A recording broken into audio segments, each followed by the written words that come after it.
प्रणाम है आप सभी को। मैं हूँ कृष्णिका निधि कंसल।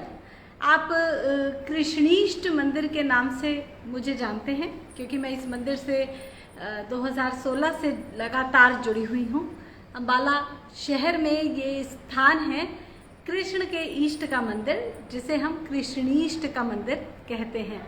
टेक्नोलॉजी के बैकग्राउंड से हूँ, एजुकेटेड कम्युनिटी के बीच में रही हूँ, पली बड़ी हूँ, तो इसलिए समझ सकती हूँ कि लाइफ में हैप्पीनेस, एक एन्जॉयमेंट, लग्जरी तभी आती है जब हमें किसी भी तरह का कन्फ्यूजन ना हो। लेकिन अक्सर एजुकेशन के बाद भी हमें कन्फ्यूजन्स हो जाते हैं। ये कन्फ्यूजन्स कई बार क्रिएट किए जाते हैं, हम पर इम्पोज किए जाते हैं मीडिया से के द्वारा, या कुछ गलत कंसेप्ट्स हमें ज़बरदस्ती ठूस दिए जाते हैं हमारे मन मस्तिष्क में। कभी कभी हमारे खुद के ही सेल्फ जनरेटेड कन्फ्यूजन्स होते हैं जिनमें हम एक पूरी ज़िंदगी गुजार देते हैं और अपनी लाइफ की हैप्पीनेस, एंजॉयमेंट को बहुत हद तक रिड्यूस कर लेते हैं। That is the prime reason of ageing. यानी कि अगर आपको लगता है कि आप बूढ़े हो रहे हैं तो उसका कारण ये नहीं है कि आपकी उम्र बढ़ रही है, उसका रीज़न ये है कि आपकी लाइफ में शायद कन्फ्यूजन्स बढ़ रहे हैं, हैप्पीनेस का लेवल कम हो रहा है। इसी के बारे में हम बात करते हैं इस क्लब के माध्यम से, लिव 16 लुक 16 ऐशो क्लब, जिसमें मैं आप सबका स्वागत करती हूँ। ऐशो क्लब के संस्थापक, फाउंडर हैं प्रोफेसर अश्विनी जी अग्रवाल और उनकी वाइफ डॉक्टर सीमा Agarwal. Professor Ashwini ji Agarwal time scientist हैं और उनके साथ उनकी हमसफ़र रही हैं डॉक्टर सीमा अग्रवाल, जो कि बिट्स पिलानी की कंप्यूटर इंजीनियर हैं, और बहुत से उन्होंने ऐसे सिस्टम्स डिज़ाइन किए हैं जिनके द्वारा ह्यूमन रेस को कंप्यूटर इंजीनियरिंग की यूटिलिटी एक्चुअली समझ आई है। भारत में बहुत बेहतरीन काम उनके द्वारा किया गया है। अश्विनी जी को हम हमेशा ही टेक्नोलॉजी किंग के नाम से जानते रहे हैं। उनको अक्रॉस ग्लोब एम्बेडेड टेक्नोलॉजी का एक्सपर्ट के रूप में देखा जाता है और IISc बेंगलोर से इलेक्ट्रॉनिक्स की इंजीनियरिंग उन्होंने किया है। तो आज हम उन्हीं से जानना वाले हैं। आज के इस लाइव प्रोग्राम में अश्विनी जी से जुड़कर हम ये समझेंगे कि लाइफ में कन्फ्यूजन्स का ओरिजिन क्या होता है, why confusions occur and what is the way out of confusions, how do I know my self. जितना भी अध्यात्म, स्पिरिचुअलिटी है, उसका आधार ये है कि मैं अपने आप को जानना चाहता हूँ। अध्यात्म का मतलब ही ये है अपने आप का अध्ययन करना, अपने आप को जानना, समझना। यानी कि मैं अपने कन्फ्यूजन से बाहर आना चाहती हूँ कि मैं क्या हूँ, कौन हूँ। सिमिलरली जितनी भी एजुकेशन, चाहे विज्ञान हो, चाहे कॉमर्स हो, चाहे आप किसी भी विधा को पढ़ते हैं, तो वो भी आपको कन्फ्यूजन से बाहर लाने के लिए ही है। और अगर आप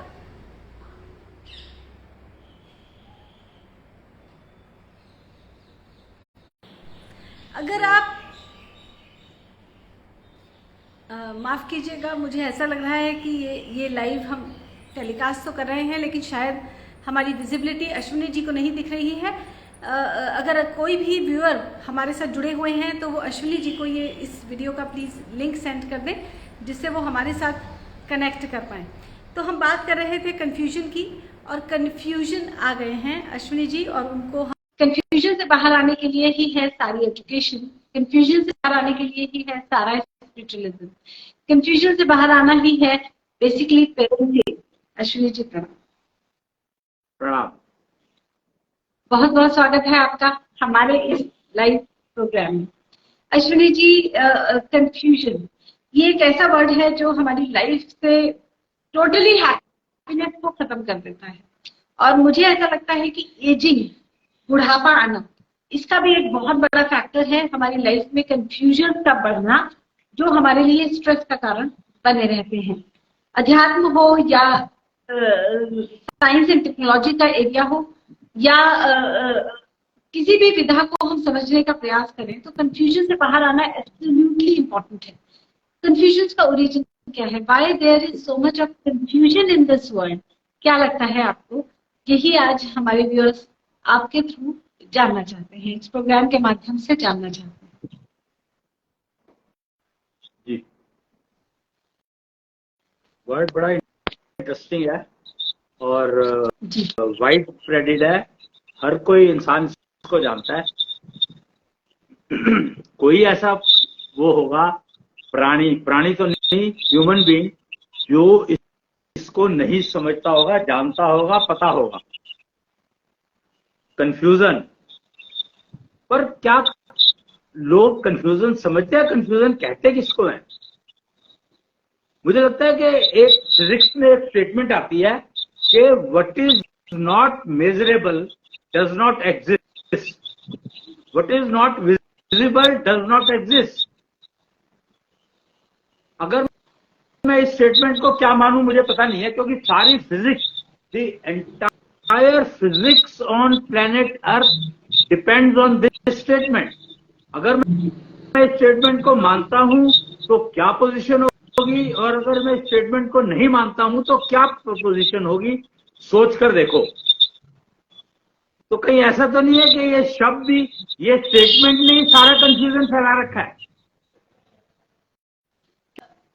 कि what is not visible bye naked eyes is does not exist.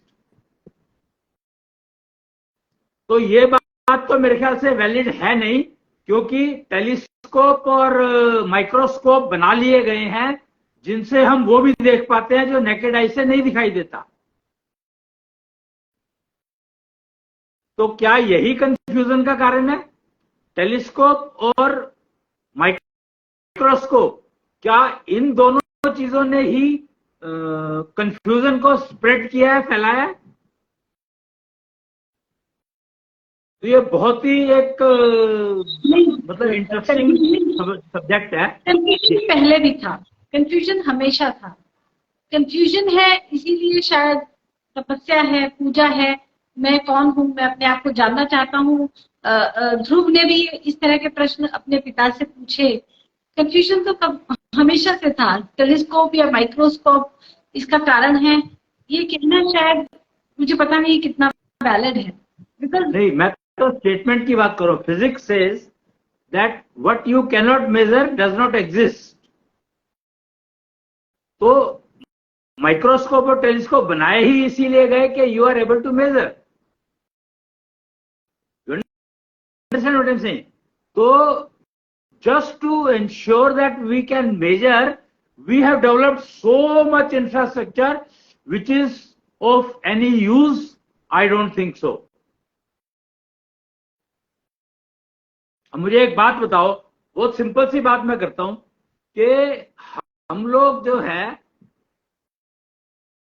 Confusion को समझने की कोशिश कर रहे हैं। हम लोग कंफ्यूजन बांट नहीं रहे, हम लोग कंफ्यूजन शब्द को समझने की कोशिश कर रहे हैं आज के टॉपिक में, मुझे ऐसा लगता है। क्या ये बात सही है? हम बेसिकली ये समझ रहे हैं कि कंफ्यूजन कहाँ से धीरे से हमारी लाइफ में आ जाता है, जिसकी वजह से हमारी सक्सेस, हमारी हैप्पीनेस, हमारी फैमिली लाइफ, हमारा करियर, सब कुछ डिस्टर्ब होता है। राइट। तो हम लोग ये समझने की कोशिश कर रहे हैं कि कंफ्यूजन है क्या, so that we can identify कि कंफ्यूजन कहां से आने की कोशिश कर रहा है। तो उसके लिए पहले हमें समझना पड़ेगा कि कंफ्यूजन है क्या, कंफ्यूजन कहते किसको है। तो अगर शब्द को ही समझो अंग्रेजी में, इसको हिंदी में क्या कहेंगे?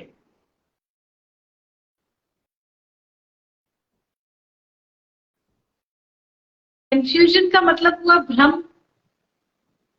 ओके, नहीं मुझे नहीं मालूम, मैं तो तुम्हारे से पूछ रहा हूं, क्योंकि मेरे हिसाब से तो कंफ्यूजन नाम की कोई चीज होती ही नहीं है। तो अगर कंफ्यूजन नाम की कोई चीज होती नहीं है तो फिर उसको हिंदी में क्या कहेंगे मुझे नहीं मालूम। तो मैं तुम्हारे से समझने की कोशिश कर रहा हूँ। भ्रम होता है कंफ्यूजन। जो चीज मुझे, जैसे राजा दशरथ को भ्रम हुआ कि हिरन है, जबकि उन्होंने तीर चला दिया, श्रवण मारा गया। वो लड़का बैठा था पर उन्हें भ्रम हुआ। इसी प्रकार से श्री कृष्ण की मृत्यु हुई। ऐसे भ्रम का रेफरेंस, एग्जाम्पल हमें हिस्ट्री में बहुत मिलता है। कंफ्यूजन, तो इसका मतलब भ्रम शब्द को बात करें हम, तो अगर भ्रम शब्द की बात करेंगे तो बहुत सिंपल है। भ्रम का मतलब है कि कंफ्यूजन अगर भ्रम और कंफ्यूजन एक ही बात है, तो भ्रम तो सीधा सीधा कनेक्टेड है हमारी सेंसेस से। जो 5 सेंसेस दी गई हैं, 5 सेंसेस जो दी गई हैं, सेंस ऑर्गन्स, ज्ञानेंद्रिय जिनको कहा गया है, भ्रम डायरेक्टली उनसे कनेक्टेड है। अगर आपकी किसी भी सेंस में कोई प्रॉब्लम है तो आपके भ्रमित होने के चांसेस ज्यादा है। तो क्या भ्रम और सेंसेस का कनेक्शन समझ में आता है? कंफ्यूजन के और भी बहुत रीजन है। एक तो सेंसेस हो सकता है, यस, ये जो मैंने आपकी एग्जांपल दी है ये तो सेंसेस से रिलेटेड है कि देखने में हमें भ्रम हो गया। लेकिन एक और कंफ्यूजन का एग्जांपल मिलता है सिकंदर का। सिकंदर ने ऐसा कहते हैं कि अपनी अर्थी में कहा कि मेरे हाथ दोनों बाहर निकाल देना, सारी दुनिया देख ले कि पूरी दुनिया को जीतने वाला सिकंदर भी खाली हाथ जा रहा है।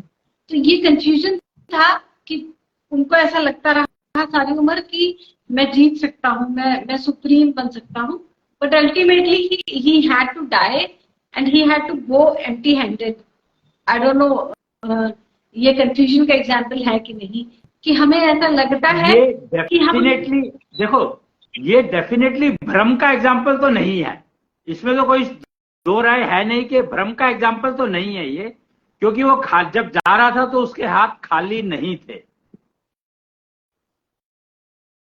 भाई यहां पर आप ये देखो ना कि जो इजिप्ट की मम्मी, उन एग्जांपल को समझो, तो इजिप्ट की जब भी वो रखा जाता था, मिस्र में पिरामिड जो है बनाए गए हैं, तो वहां पे तो बहुत कुछ रखा जाता था उनके साथ,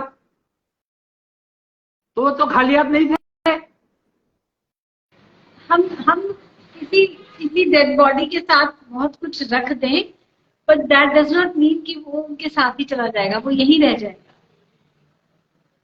मैं रखना चाहूँ, जलाना चाहूँ जला दूं, पर उनके साथ तो कुछ नहीं।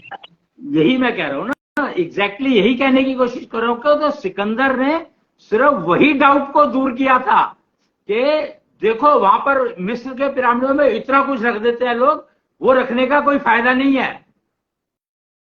तो उसने तो कंफ्यूजन, भ्रम को दूर किया, कंफ्यूजन कहां फैलाया उससे, उसमें भ्रम कहां फैलाया? भ्रम नहीं फैलाया। मैं ये कह रही हूँ कि सिकंदर जैसा एग्जाम्पल हमें ये मिलता है कि वो सारी उम्र एक भ्रम में जिया कि मैं देखो मैं कितना बड़ा बन सकता हूँ, मैंने इतने राज्य जीत लिए, जबकि उनका वो भ्रम टूटा होगा मृत्यु के समय कि कुछ भी मेरे साथ नहीं जाने वाला है। नहीं, यहाँ पर फिर से गलती, यहाँ पर देखो समझने की गलती कैसे होती है कि सिकंदर को पता था कि मिस्र के जो पिरामिड हैं वहां पर हर मरने वाले के साथ इतना कुछ रखा जाता है, तो वो रखा जो जाता है सामान वो कहां से आता है? उसने सारी दुनिया को जीतने का क्यों वो प्रण लिया, क्यों वो जीतने के लिए निकला? सिर्फ इसीलिए कि जब मैं मरूं तो मेरे साथ सारा कुछ जाएगा।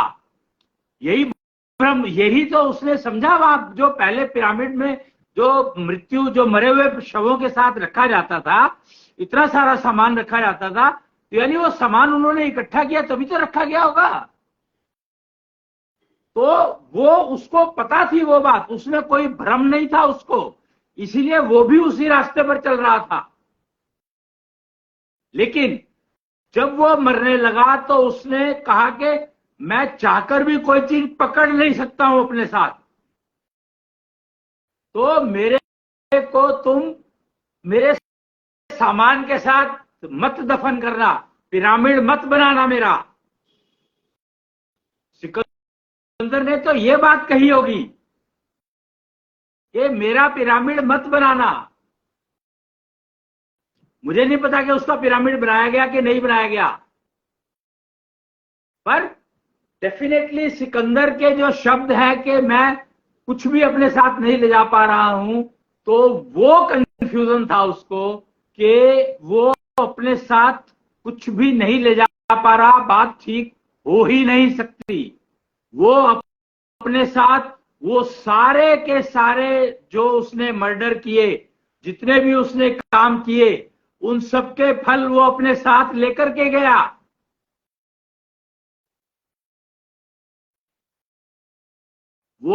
उसने वो प्रथा को तो बंद कर दिया, या उस प्रथा को डिस्कार्ड किया कि साथ में रखने से कुछ नहीं होता।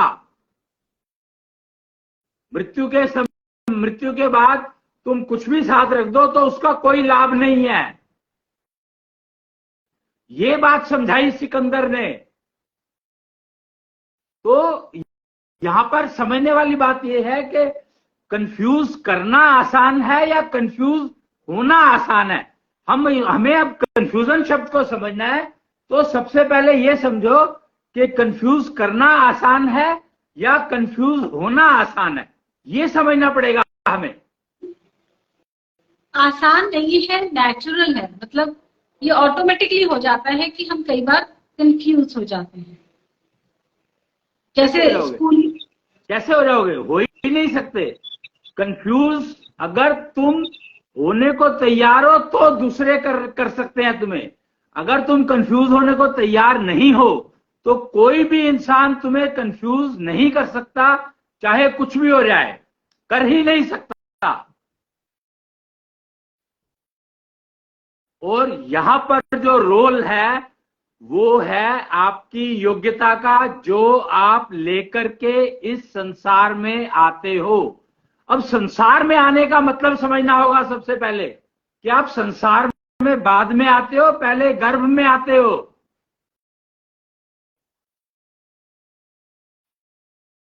और गर्भ में जब आते हो तो अपने साथ क्या लेकर के आते हो?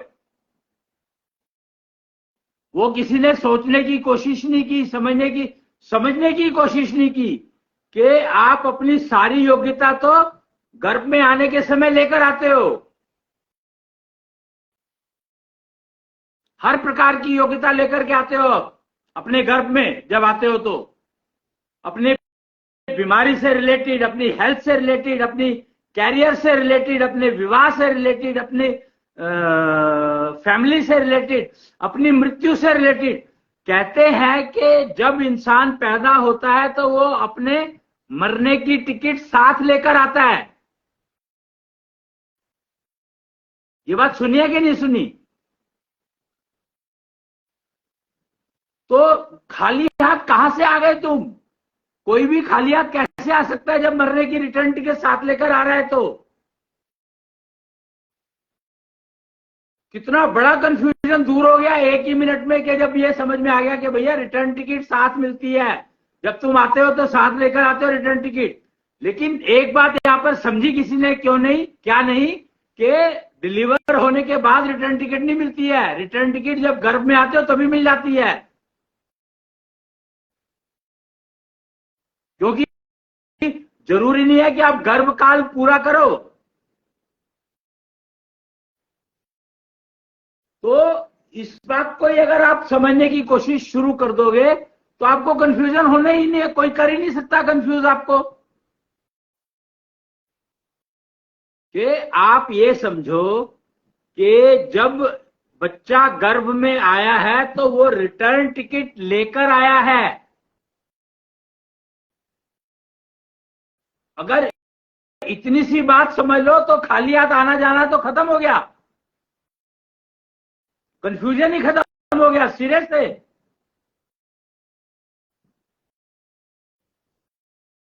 जब हमें ये पता लग गया कि गर्भ में जब बच्चा आ गया तो हमें तो सबसे बड़ी प्रॉब्लम ये हो गई है कि हमारी जो माताओं की योग्यता, फीमेल की योग्यता इतनी नहीं रही कि वो पहचान ले कि उसके गर्भ में संतान आ गई है। 1.5 महीना लगता है उसको ये पहचान करने में कि उसके गर्भ में संतान आ गई है। तो यही सोच लो कि आप लोग मतलब मां तो बन गई, पर मां बनने के लिए जो योग्यता चाहिए वो योग्यता प्राप्त की नहीं। पत्नी बनने की तैयारी कर ली और पत्नी बनने का मतलब क्या है वो समझा ही नहीं। वो सारी एजुकेशन, वो सारी लर्निंग गायब है, मिसिंग है कंप्लीटली। कि आपके गर्भ में एक पूरा का पूरा प्राणी आ गया और आपको पता ही नहीं है कि आपके पेट में क्या आ गया।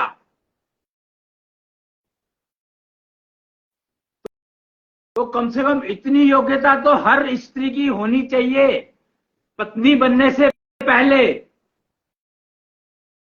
कि मुझे पता लग जाएगा कि जी इस योग्यता की जरूरत क्या है, क्योंकि इवेंचुअली तो हर फीमेल को पता लगता ही है कि शी हैज कंसीव्ड।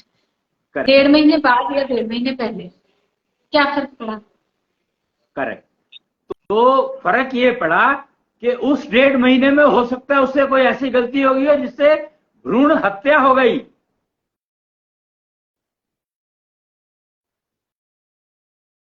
नहीं समझे? तो आप सोचो कि आपने अननोइंगली, इग्नोरेंस में मर्डर कर दिया,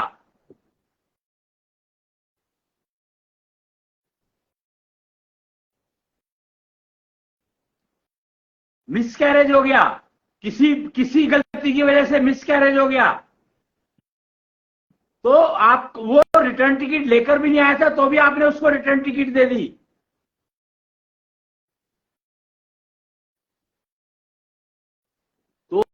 तो योग्यता क्यों चाहिए, समझ में आया?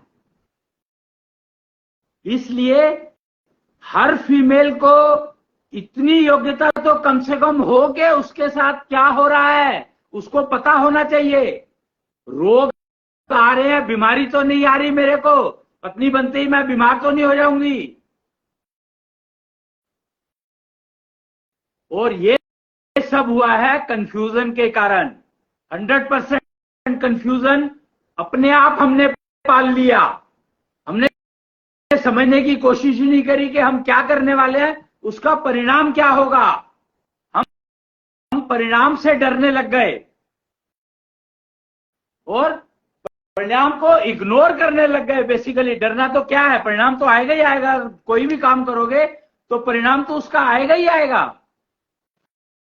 अश्विनी जी, मैंने ये एक चीज देखी है जो आज का ये एरा है, इसमें बहुत ज्यादा है कि हम अपनी सक्सेस को, अपने लाइफ के पर्पस को मोर एंड मोर नंबर्स से जोड़ के देखते हैं। यानी कि हमारा बैंक बैलेंस कितना ज्यादा है हमारे नंबर में, हमारे फॉलोअर्स कितने ज्यादा है नंबर में, या हमारे शेयर की वैल्यू कितनी ज्यादा है नंबर में, हमारा पोर्टफोलियो कितना बड़ा है, तो या हमारे कितने लाइक्स हमें पोस्ट पे मिलते हैं। We are measuring our success through the numbers.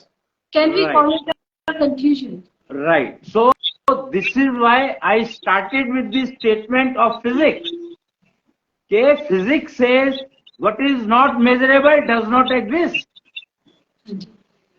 तो वही चल रहा है. That means that statement was not valid. That statement is not correct.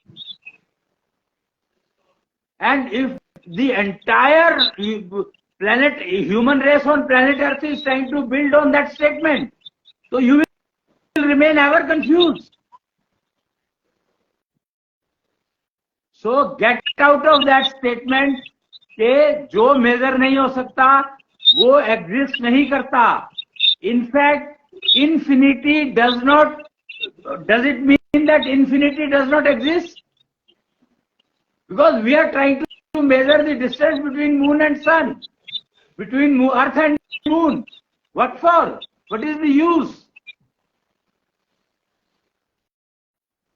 हम लोगों की समस्या यही रही है कि हम लोगों को पता ही नहीं है कि हम लोग कर क्या रहे हैं. एक स्टेटमेंट ने पूरे वर्ल्ड को कंफ्यूज कर रखा है कि what is not measurable does not exist. This is a very, very wrong statement. It may exist, but we are not able to measure it because we don't need to measure it. हमें measurement की जरूरत कहाँ है?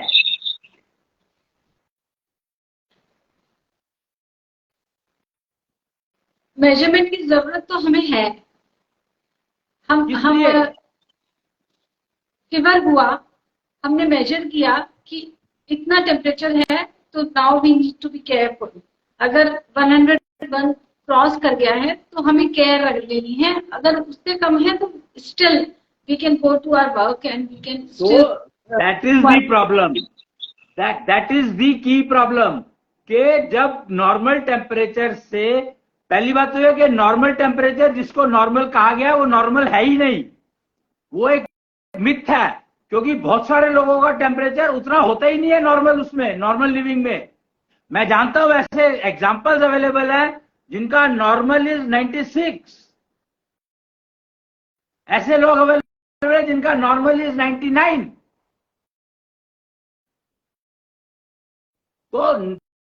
तो ये normal हमने जो जिसको बना दिया, इसका मतलब है कि उसकी वजह से हम सारे बीमार हो गए। तो ये बीमारी ही की जड़ क्या हुई? मेजरमेंट। जब हम मेजर नहीं करते थे तो लोग बहुत मरते थे, mortality rate was very high. Today mortality rate is comparatively low. Sorry, again you are wrong. Mortality rate never was low, it was always high. Nature is supposed to do balance, it acquires balance, it is bound to balance the situation whenever it requires. So mortality rate क्या, हमने जब से measurement शुरू किया तब से mortality rate higher और lower शुरू हुआ है। Otherwise mortality rate across planet earth if you talk, it is same, it was ever same. Nature will never allow any unbalance.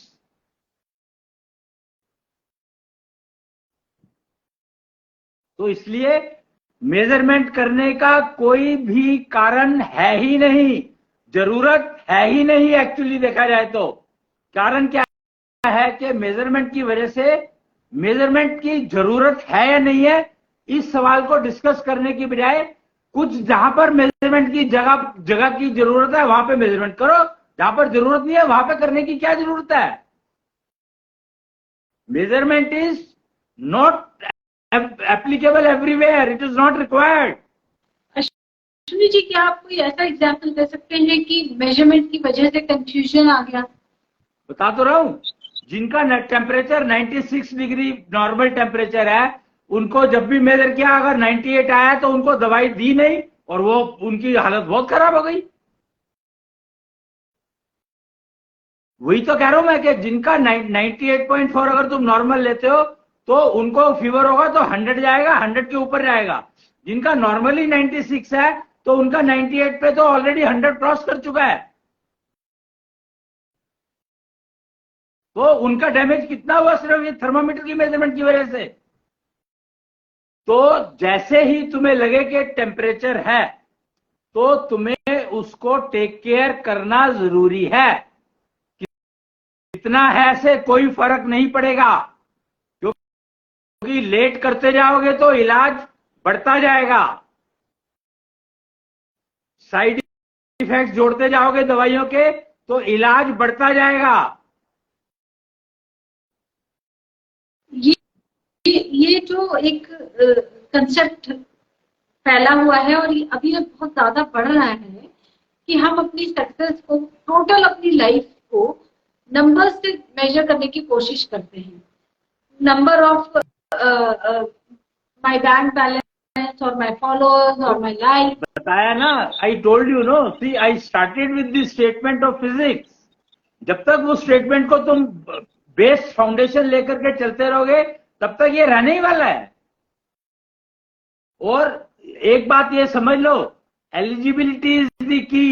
If you want to measure eligibility,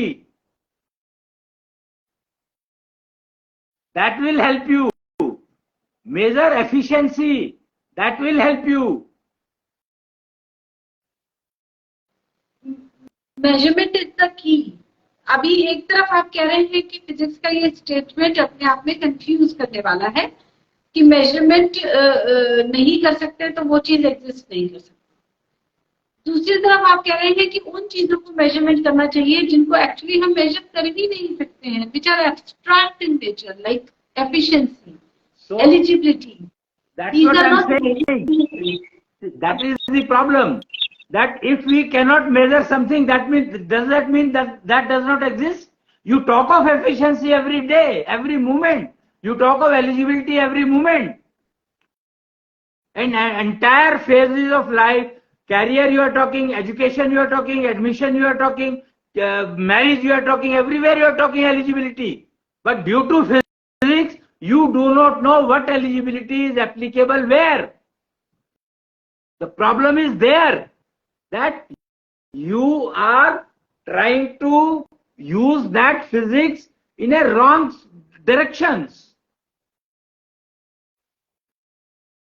We are talking of normally 10 dimensions. You know, we are normally talking about 10 dimensions. But there is an 11th dimension,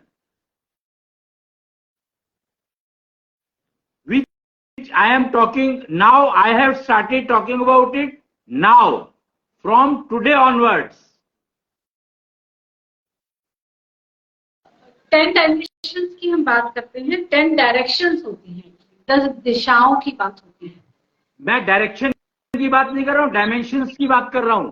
और चलो direction ले लो, direction भी है तो 11th direction is the most important direction which is missing in our society. होती नहीं है ना 11th डायरेक्शन, 10 ही होती हैं. It's not 11th, does not exist. North, south, east, west, up and down and south west, north east, ऐसे करके there are 10. 11th is not there. आप उसको सेंटर को 11th डायरेक्शन कह सकते हैं, I don't know, but that is not a direction ना. Center को डायरेक्शन कैसे कहेंगे? देखो, कंफ्यूजन जो है वो सिर्फ 10 डायमेंशन तक रहोगे तो कंफ्यूज रहोगे. समस्या यही है. Prime reason is that because those 10 dimensions which you are talking are physical. 11th dimension is not physical, it is virtual, getting converted into physical. Virtual physical. 11th dimension or 11th direction is virtual physical, which I have introduced today.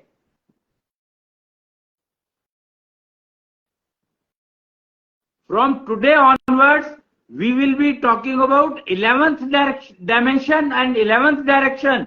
आज से पहले हम लोग KRD technology of 10 dimension की बात करते थे.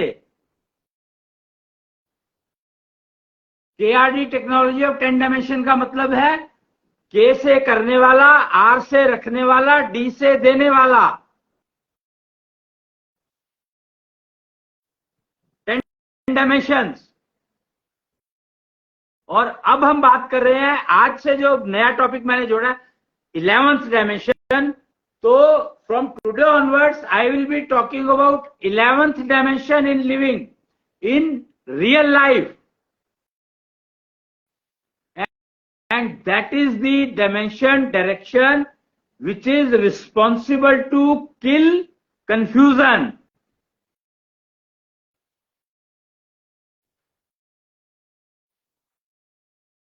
And we have to start working to understand in that 11th dimension. If you want to get rid of confusion, this 11th dimension is responsible for delivering perfect results, confusion-free results, failure-free results. जी. ये जो आप 11th dimension की बात कर रहे हैं, जिससे हमें फेलियर फ्री रिजल्ट्स मिलेंगे या हम कंफ्यूजन से बाहर आ पाएंगे, या 11th डायमेंशन की बात नहीं करेंगे तो कंफ्यूजन रहेगा, ये 11th डायमेंशन है क्या? एक्सो डायमेंशन कहा गया इसको. इसका रेलेवेंस क्या है हमारी लाइफ में? इसकी इंपॉर्टेंस क्या है? इसका मतलब क्या है? इसका नाम बहुत सिंपल है, बहुत सिंपल है, बहुत ही आसान है.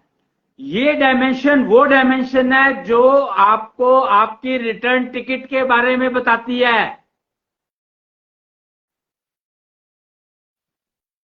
ये वो डायमेंशन है जो आपको आपकी हर चीज, योग्यता, एफिशिएंसी, वो पैरामीटर जो आप फिजिकली मेजर नहीं कर सकते थे, उनको मेजरमेंट करती है.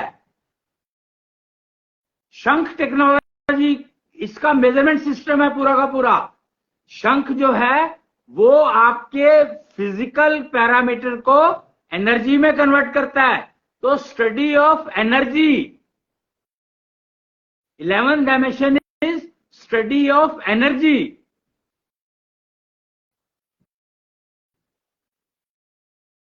And energy is delivered, energy is made available, and it is used for every purpose. Without energy nothing exists.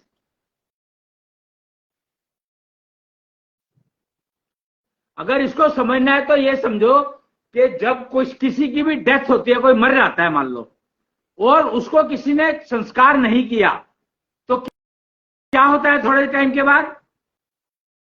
Body का डिके होना शुरू हो जाता है नेचुरल फॉर्म में। तो धीरे धीरे मिट्टी का शरीर मिट्टी में मिलता है। डिके कैसे होता है पता है? कीड़े पड़ते हैं। एग्जैक्टली, दैट इज द की। तो वो कीड़े कहां से आए? नेचर में होते हैं, क्योंकि बॉडी में मॉइस्चर है, बॉडी में जो भी कुछ है कंटेंट। अब यहाँ पे मैंने कोई फूड मटेरियल अगर रख दिया तो कहीं से भी चींटियां आ जाएंगी और उसको खाने लगेंगी। That is how nature works. तो बॉडी डिके होती है जब, तो कीड़े उसके अंदर ही पैदा होते हैं। बॉडी को बाहर से कई कीड़े नहीं मिलते हैं। अंदर से कैसे पैदा हो जाएंगे और अंदर वाले कीड़े कैसे खाएंगे शरीर को? यही बाहर तो से खाएंगे। ये समझो, पैरासाइट्स क्या होते हैं?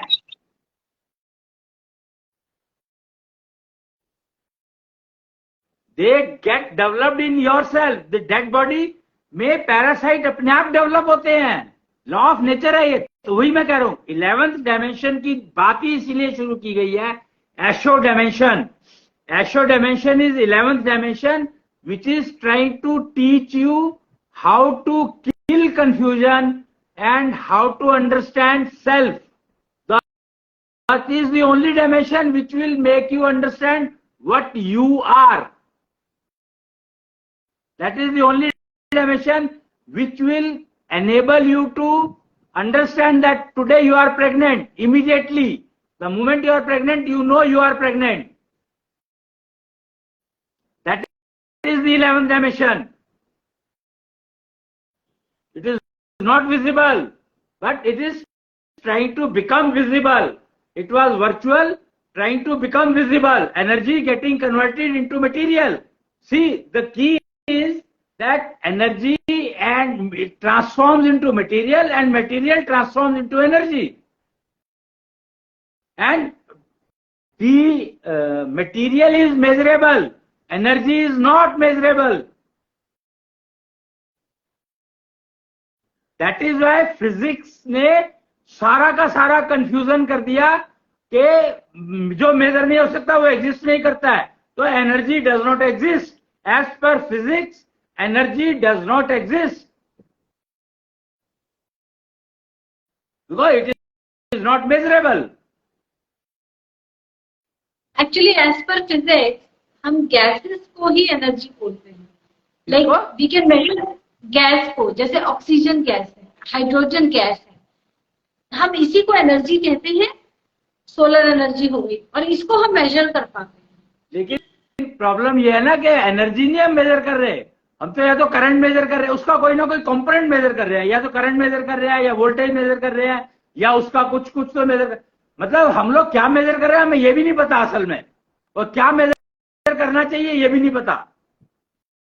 And mind it that in the body, in the individual human race, or for that matter any entity in the present available in the universe,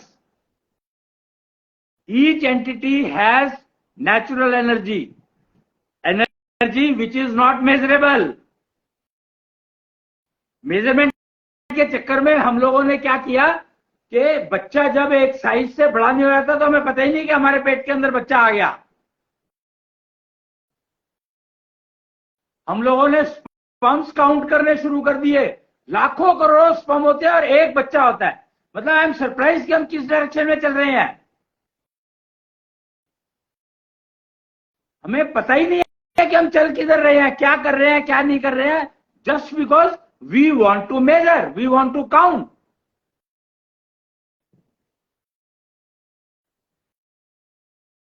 That is the problem.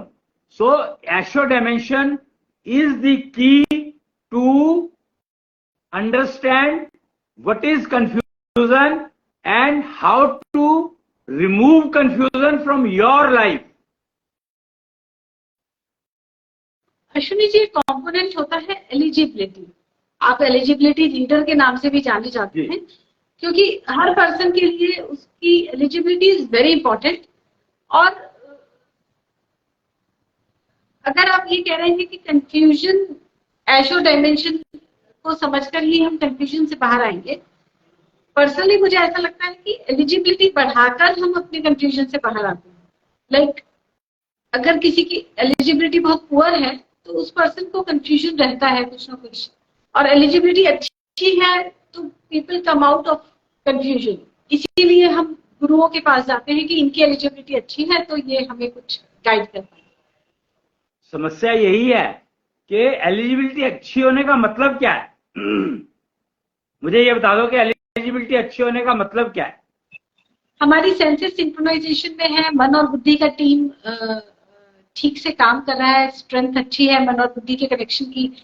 Gender contradiction हमने manage किया हुआ है, जो दोनों type का gender contradiction है, तो हम कहेंगे कि एलिजिबिलिटी इज गुड. अब वैसे तो आप एलिजिबिलिटी लीडर हैं तो आप पढ़कर ही बता पाते हैं कि इसकी एलिजिबिलिटी क्या है.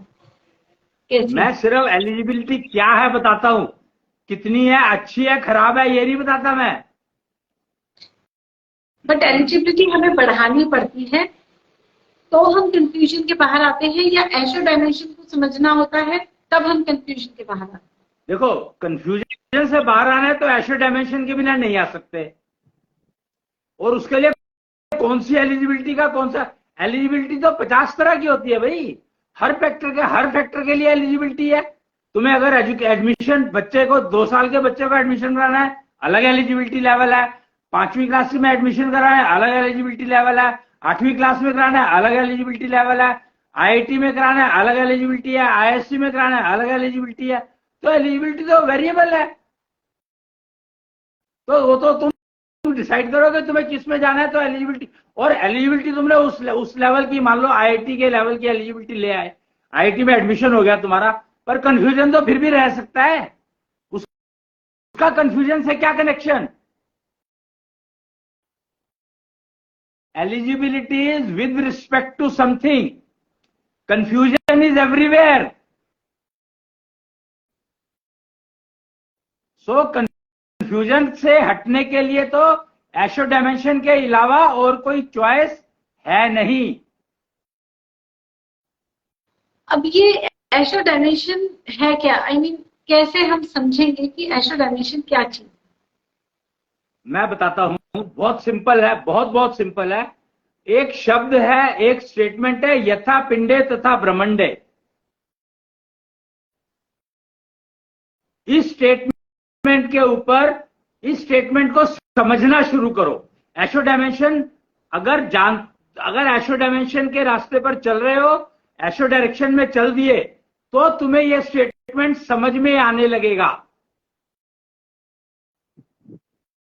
और ये स्टेटमेंट नहीं समझ में आया, इसीलिए हम लोग फिजिक्स में चले गए. We started measuring.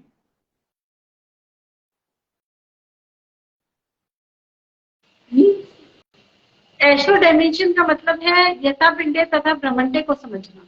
हाँ, एशो डायमेंशन पर चलकर ही समझ में आएगा कि भैया तुम ब्रह्मांड में चांद को ढूंढने की जरूरत नहीं है. यहां बैठे बैठे तुम चांद को ढूंढ सकते हो, एक्सप्लोर कर सकते हो.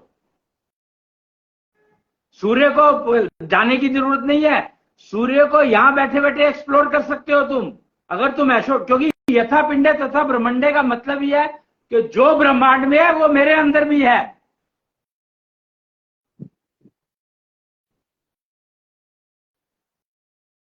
तो 11th डायमेंशन जो है वो है इंसान के अंदर जाना, अपने अंदर जाना. मेडिटेशन एक शब्द सुना होगा, मेडिटेशन में हम लोग अपने से बाहर जाने की कोशिश करते हैं, जबकि एशो डायमेंशन में हम लोग अपने अंदर जाने की प्रक्रिया को अपनाते हैं। यही फर्क है। कोरोना के टाइम में एक बड़ा स्टेटमेंट फेमस हुआ था, if you can't go out go in. अगर आप बाहर नहीं निकल सकते हैं घर से, तो आप अपने भीतर ही जाना सीखें। तो अपने भीतर जाने को के प्रोसेस को क्या एशो डायमेंशन कहा जाएगा? अब अपने भीतर जाने को एशो डायमेंशन कहा जाता है। तो ये तो अध्यात्म हुआ ना, अपने आप का अध्ययन करना। अध्यात्म यानी कि अध्ययन करना अपने आप को। अध्ययन अपने आप करके क्या करोगे? अध्ययन करके क्या करोगे? अपने आप के अंदर जाने का क्या मतलब है? अपने आप को समझना, जानना। अरे अपने आप को अध्ययन करके क्या करोगे? जान के क्या करोगे? तो अपने अंदर जाने का क्या मतलब हुआ? Correct. So the key is that अपने अंदर को जानकर अपने अंदर जाना क्यों है ना? समझ रहे हो ना कि एशो डायमेंशन इज अपने अंदर जाना है, अपने अध्ययन नहीं करना है, अपने अंदर जाना है। किस लिए जाना है अपने अंदर? क्या जरूरत है अपने अंदर जाने की?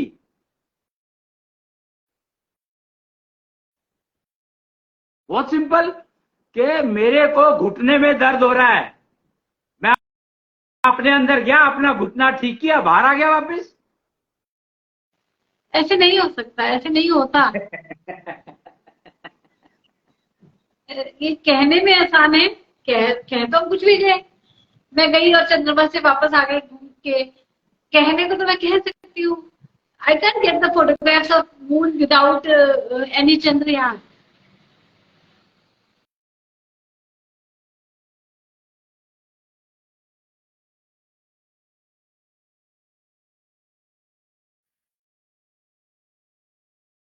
Everyone, stars which are far, far off from the moon and sun, still you can take the photographs of them. What will you do with the photograph? That is what I am trying to ask. अपने अंदर जाना क्यों जरूरी है? अगर आप अपने अंदर जाना समझ जाओगे, सीख लोगे, तो तुम्हारे को ब्लॉकेजेस आ नहीं सकती। तुम प्रेग्नेंट हो गए हो कि नहीं हो गए, तुम्हें उसी टाइम पता लग जाएगा। तुमने खाना खाया, उसमें क्या चीज नुकसान दे रही है, तुम्हें तुरंत पता लग जाएगा।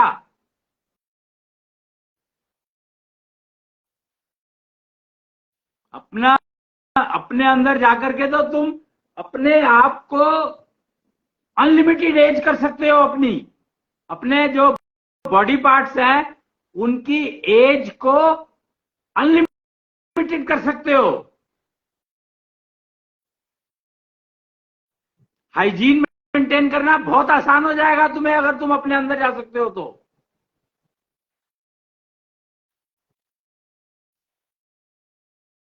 अब बताओ, अंदर जाना चाहते हो कि नहीं चाहते? नेचुरली ये सुनने में बड़ा प्रॉमिसिंग लग रहा है, लेकिन अपने अंदर जा कैसे सकते हैं? ये पॉसिबल कैसे हो सकता है? अच्छा एक बात बताओ मेरे को, बहुत सिंपल सी है। खाना खाते हो तो वो कहाँ जाता है? There is a proper system कि हम खाना मुंह में लेंगे तो वो फूड पाइप के थ्रू हमारे अंदर जाएगा। एक विंड पाइप है, उसके थ्रू सांस जाता है। बॉडी में एक सिस्टम इस तरह के बनाए गए हैं। There are all senses given to you which are responsible to take input. फिर तो कोई भी सेंस यूज करके अंदर चले जाओ। तुम्हें जहां प्रॉब्लम है उसी सेंस को यूज करो और उसके थ्रू अंदर चले जाओ। मान लीजिए किसी के घुटने में दर्द है, यहाँ कोई भी सेंस नहीं है, घुटना है। क्यों? किसने कहा? अरे घुटना तो आपके स्किन तो आती है, स्किन ने तो आपके सारे बॉडी को कवर किया हुआ है, तो कोई ऐसा पार्ट है ही नहीं जिसको आप नहीं छू सकते।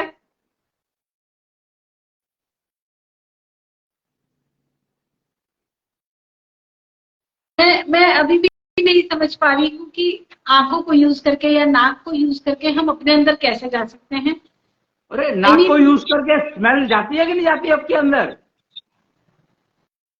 हाँ, स्मेल जाती है और कई बार किसी पर्टिकुलर स्मेल से हम बीमार भी हो जाते हैं। हमें वॉमिटिंग भी आ जाती है कई बार स्मेल से, यानी कि स्मेल तो हमारे स्टमक तक जाती है। This I know. Aroma therapy पूरा का पूरा सिस्टम बना हुआ है, तो स्मेल से ही तो रिपेयर कर रहे हैं वो। Same is sound therapy. और ऐसे ही पहले डॉक्टर्स कहते थे पहाड़ों पे घुमाओ, हवा पानी बदलेगा तो तुम ठीक हो जाओगे। All these systems were related to senses only. तो अब तो तुम ही वो कह रही हो जो मैं कह रहा हूँ। लेकिन सेंसेस को यूज करके अपने आप को हील करना does not mean astro dimension. ये एस्ट्रो डायमेंशन कैसे हो गया? ये तो सिस्टम्स ऑलरेडी एग्जिस्ट करते हैं, आप इसको 11th डायमेंशन क्यों कह रहे हैं? जो एस्ट्रो डायमेंशन है वो 11th डायमेंशन है। 11th डायमेंशन का मतलब है कि ऑलरेडी हम लोग एक्चुअली यूज कर रहे हैं, पर हमें पता नहीं है कि वो 11th डायमेंशन है।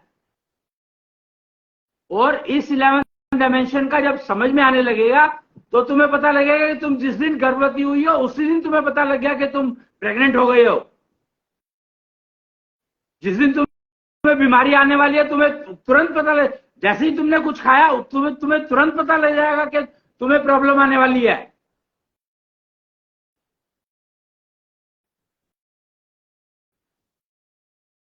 और तुम्हें मान लो घुटने में प्रॉब्लम आ चुकी है, मैं आज की बात करता हूं।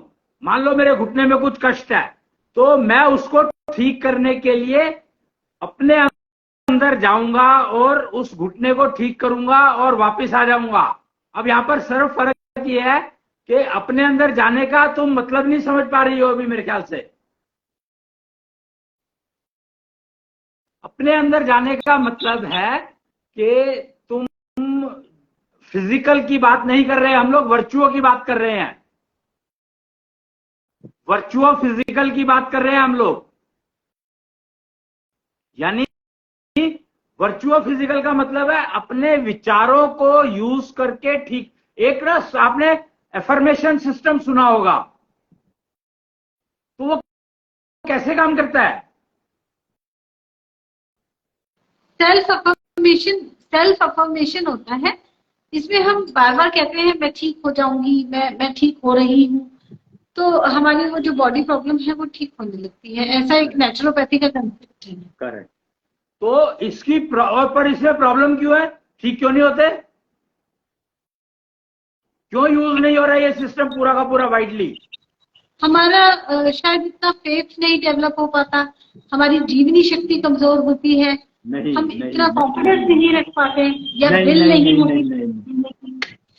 प्राइम फैक्टर है उसका कि हम लोग कौन सी सेंस यूज करें किस पार्ट के लिए, वो नहीं मालूम हमें। तो हम लोग सेंसेस को कनेक्ट ही नहीं करते हैं। फंक्शनल ऑर्गन्स कनेक्ट करने पड़ेंगे उसके लिए तुम्हें। अरे तुम अंदर जाकर के अपने आप को ठीक करना चाहते हो तो अपने फंक्शनल ऑर्गन्स को कनेक्ट करोगे तभी तो काम करेंगे वो। तुम सिर्फ साउंड एनर्जी यूज कर रहे हो, कोशिश कर रहे हो वो भी बिना साउंड के।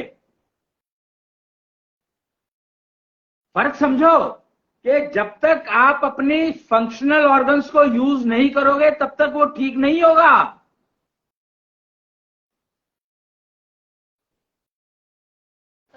ऐसे तो है कि हमारे घुटने में दर्द हुआ तो या तो हम योगा करते हैं, फंक्शनल ऑर्गन्स को यूज कर रहे हैं, कई बार हम उसको दबाते हैं उस बॉडी एरिया को, या ऐसे ही हील करने की कोशिश करते हैं, तो हम फंक्शनल ऑर्गन्स को ही तो यूज कर रहे हैं। करेक्ट। तो वहां पे अफर्मेशन नहीं यूज कर रहे ना? एक्चुअली दोनों हम साइमल्टेनियसली करें, मतलब एफर्मेशन तो मन में रखें, मन में विश्वास रखें, ये तो वो बात होगी, और बोलते रहें कि नहीं मैं ठीक हो जाऊंगी, मेरा दर्द ठीक हो जाएगा, नहीं मैं ठीक हो रही हूँ। नहीं नहीं नहीं नहीं नहीं, प्रॉब्लम यही है कि हमें पता ही नहीं है करना क्या है। This is all because we don't know what is virtuous physical. हमें कौन सा ऑर्गन यूज करना है, ये actually heart beat modulation technology है एक, उसका कुछ हद तक उपयोग होता है जिसके माध्यम से आप अपने फंक्शनल ऑर्गन को अंदर ले जा सकते हैं। It has to ride on your heartbeat if you want to use it.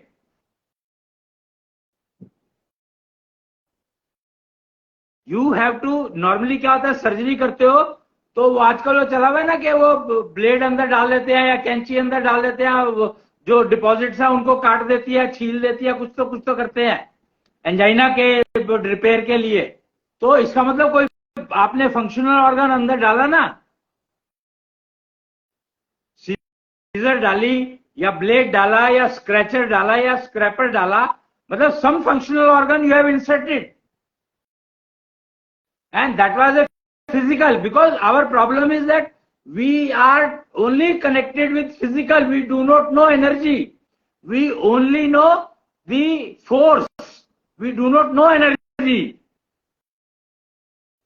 तो अगर आप अपने फंक्शनल ऑर्गन को अपनी हार्ट बीट पर राइड करा करके और फिर अंदर भेजेंगे और फंक्शनल ऑर्गन यूज करेंगे तो गारंटी है, एशो सर्जरी कहा गया इसको, फीमेल्स के लिए खासकर बनी है ये, कि एशो सर्जरी में हार्ट बीट के ऊपर सिग्नल राइट किया जाता है और फिजिकल ऑर्गन से उस जगह पर उस सिग्नल को पहुंचाया जाता है,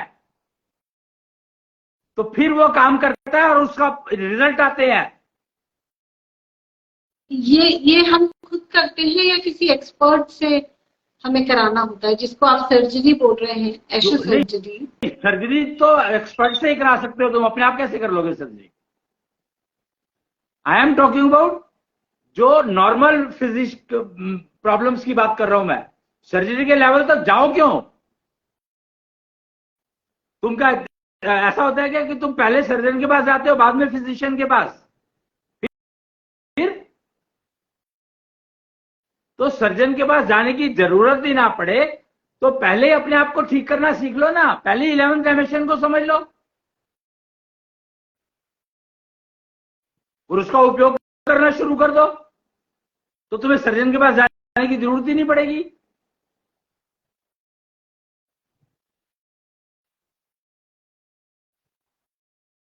जी, इसका मतलब अपने डॉक्टर आप बने, जो कहते हैं कि खुद आप अपने आप को हील करें, इसके लिए एशो डायमेंशन को हम यूज करें। नहीं, मैं ये नहीं कहता हूं, मैं कुछ नहीं कहता हूं, मैं सिर्फ ये कहता हूं कि एशो डायमेंशन से मैं खाली हेल्थ की बात थोड़ी कर रहा हूं, मैं कैरियर की बात कर रहा हूं, मैं तुम्हारी फैमिली लाइफ की बात कर रहा हूं, मैं तुम्हारे जब टिकट कटी हुई है, जबकि वो टिकट कटने के टाइम पे तुम गाड़ी में बैठने लायक रहो, इसकी बात कर रहा हूं। I am talking about whole life, I am not talking about only health. Relations में समस्या है दूसरे के कारण, वो ठीक से बात नहीं करता, वो समझती नहीं है, उसकी वजह से मेरी लाइफ हेल बन गई है। आप किसी से भी पूछ लीजिए, रिलेशंस में डिस्टर्बेंस है दूसरे के कारण। मैं अपने अंदर जाऊंगी और एशो डायमेंशन यूज करूंगी तो रिलेशंस कैसे ठीक होंगे? 100% ठीक हो जाएंगे, क्योंकि एक बात समझो कि दूसरा जो है तुम्हें क्यों डिस्टर्ब करेगा, किस कोई कारण होगा उसका तभी डिस्टर्ब करेगा, नहीं तो करेगा नहीं। बिना कारण कोई किसी को डिस्टर्ब करेगा, इतनी फुर्सत किसके पास है? इतना टाइम किसके पास है कि कोई जाकर के दूसरे को डिस्टर्ब करे? तुम डॉक्टर के पास कब जाओगे? जब हम बहुत कष्ट में हैं तो डॉक्टर के पास जाना पड़ता है। तो इसीलिए वही कह रहा हूं मैं कि दूसरा तुम्हें क्यों डिस्टर्ब करेगा? डिस्टर्ब करने का कारण होगा तो डिस्टर्बेंस आएगी, अगर डिस्टर्ब करने का कारण नहीं होगा तो डिस्टर्बेंस आने का कोई मतलब ही नहीं है। दूसरा कोई तुम्हें डिस्टर्ब करने के लिए अपनी एनर्जी क्यों वेस्ट करेगा? मुझे एक रीजन बता दो। तो उसकी भी तो एनर्जी लग रही है वेस्ट करने, दूसरे को डिस्टर्ब करने में उसकी अपनी भी तो एनर्जी लग रही है, तो वो क्यों वेस्ट करेगा अपनी एनर्जी को? लोग करते ही हैं, may be out of jealousy. No, it is because they do not know that they are wasting much more than they are doing much more harm to themselves than compared to the other person। और उसमें risk कितना है कि दूसरे person की अगर community shield अच्छी हुई तो वो सारा डैमेज फिर से मेरे ऊपर आएगा मल्टीपल फोल्ड होकर के, तो मैं अपना नुकसान करूंगा क्या? इसलिए बात को समझो कि कोई भी किसी के पास इतना टाइम नहीं है कि वो इतना प्लान बना करके दूसरे को डिस्टर्ब करने की कोशिश करेगा।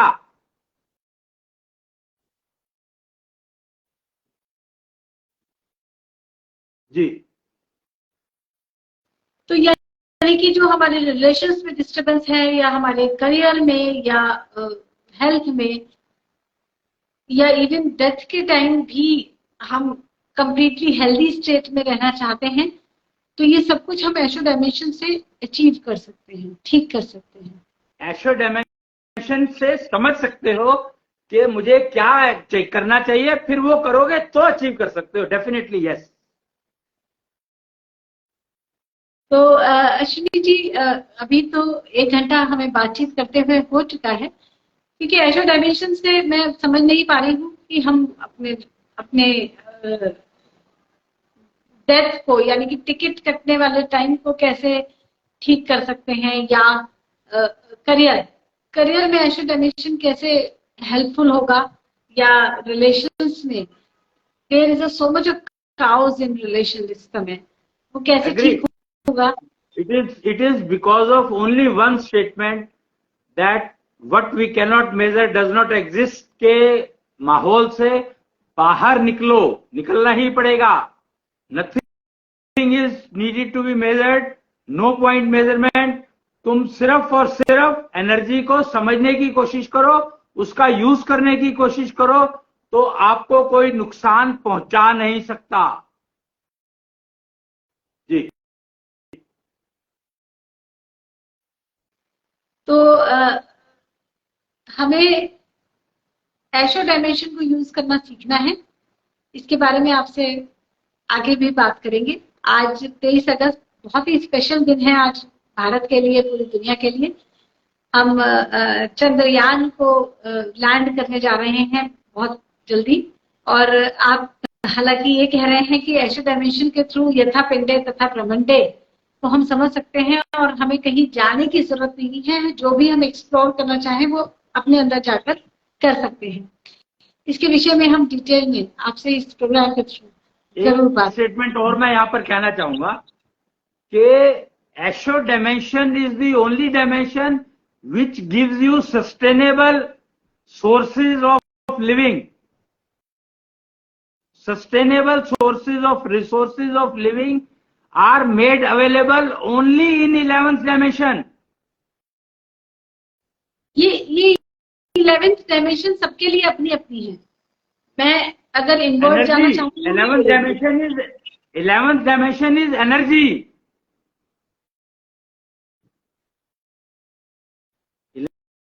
11th dimension is energy। So you manufacture your energy to recover your resource, to make them resources for you। See, sustainable का मतलब क्या है कि मैं हर समय अपने लिए जो मुझे चाहिए मैं क्रिएट कर सकूं, और energy gets converted into material, material gets converted into energy. So sustainability is possible only with 11th dimension। जी। तो जिसको सस्टेनेबल मेथोडोलॉजीज ऑफ लिविंग, जिस पर अक्रॉस ग्लोब बातचीत चल रही है, क्योंकि नेचुरली हमने जो भी कुछ डेवलपमेंट के नाम पे किया है वो हमारे लिए ही हॉन्टिंग होने लगा है, भूतहा होने लगा है। तो क्या था, आज जो है, आज से एक सम्मेलन शुरू हुआ, कुछ तो स्मॉल्स के लघु उद्योग के ऊपर कोई सम्मेलन था, तो सुबह मैं गया था वहां पर। तो जो माहौल देखा, समझ में आया मेरे को, तो मुझे तुरंत समझ में आ गया कि 11th डायमेंशन मिसिंग है। जब तक वो नहीं दी जाएगी तब तक ये सारा का सारा माहौल ऐसे ही चलता रहेगा, कुछ ठीक होने वाला नहीं है। सस्टेनेबल रिसोर्सेज की बात सब करते हैं, पर सस्टेनेबल रिसोर्सेज सिर्फ 11th डायमेंशन से मिल सकते हैं और किसी से मिल नहीं सकते, ये बात किसी को पता नहीं है। तो इसीलिए इसलिए मैंने आज ये टॉपिक रखा कंफ्यूजन। तुमने जो टॉपिक रखा कंफ्यूजन, तो ये मेरे को बहुत अच्छा लगा, क्योंकि यही 11th डायमेंशन को 11th dimension only can remove all kind of confusion related to sustainability. जी, ये तो बात ठीक है कि जितना हम बाहर की तरफ भाग रहे हैं उतना ही हमारे लिए पॉल्यूशन बन रहा है, दैट्स इट, कंफ्यूजन बढ़ रहा है, and we are not able to get satisfaction, happiness, peace and ultimate the joy of life, the luxury of life, we are not able to live it. And 11th dimension, that is the solution जो आप बता रहे हैं humanity को। लेकिन naturally ये subject बहुत vast है and we will need some more discussion sessions this subject. तो 11th डायमेंशन इज एशो डायमेंशन, और आज टाइम साइंटिस्ट अश्विनी जी के द्वारा ये दिया गया है ह्यूमन रेस के लिए।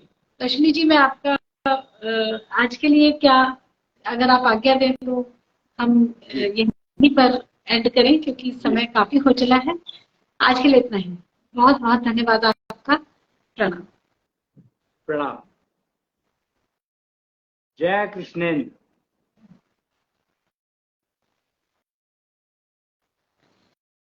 Aisho dimension is all about removing all kind of confusions from your life, having a sustainable solution for all kind of development or whatever you need.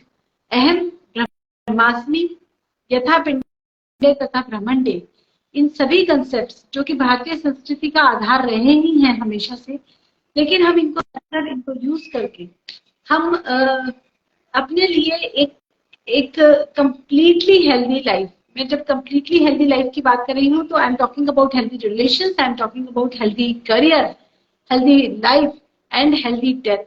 तो ये सब कुछ हम अटेन कर सकते हैं थ्रू 11th डायमेंशन, जिसके बारे में अश्विनी जी जो कि टाइम साइंटिस्ट हैं, उन्होंने अब हमें बताना शुरू किया है। 11th dimension, Asho dimension by time scientist Ashwini ji Agarwal. आज के लिए इतना ही। प्रणाम।